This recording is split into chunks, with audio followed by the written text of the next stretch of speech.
एक हाथ में 5 उंगलियां होती है और मुट्ठी बांधने के लिए पांचों ही जरूरी होती है। बट एक भी उंगली टूट जाए तो मुट्ठी बांधने में बहुत तकलीफ होती है, और यहाँ तो चारों की चारों उंगली टूट चुकी है। जी हाँ, मैं बात कर रही हूँ पवन सिंह जी के बारे में, जिन्हें टिकट बहुत मुश्किलों के साथ काराकाट से मिल ही गया, बट उनके सपोर्ट में कोई भी नहीं है। जी हाँ, जैसे एक पार्टी को जिताने के लिए उसके पार्टी को पूरा सहयोग चाहिए होता है, जैसे नरेंद्र मोदी और वो हो या पवन सिंह, और वो खड़ा होते हैं तो उनके सहयोगी या उनके पार्टी के लोग प्रचार करता कि वो जीते, और ऐसे ही जीते, राजनीति में ऐसे ही होता है। बट पवन सिंह के साथ यहाँ उल्टा हो रहा है।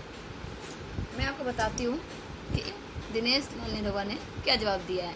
मुझे उसके खिलाफ प्रचार न करना पड़े, इसलिए वो कलाकार बीजेपी में ही रहे, और मैं कोशिश करता हूँ सबको बीजेपी में ही लाऊं। मेरा कहना ये है कि जहाँ से वो चुनाव लड़ते हैं उसका अपोजिट जाके उनका सपोर्ट नहीं कर सकते, और ये सही भी है, जहाँ से वो जीते हुए हैं उनका, जहाँ के वो सांसद है उसका अपोजिट जाके प्रचार नहीं कर सकते।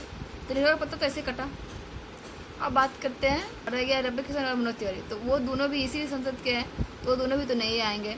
और रह गया बात हमारे खेसारी लाल जी का, तो वो भी सहयोग नहीं है, क्योंकि वो आरजेडी के प्रचार में रहते अक्सर, और उन्हें कहा जाता है कि वो अपने बात के बहुत पक्के हैं, तो वो आरजेडी के साथ में चुनाव में रहते हैं, तो वो भी साथ नहीं करेंगे।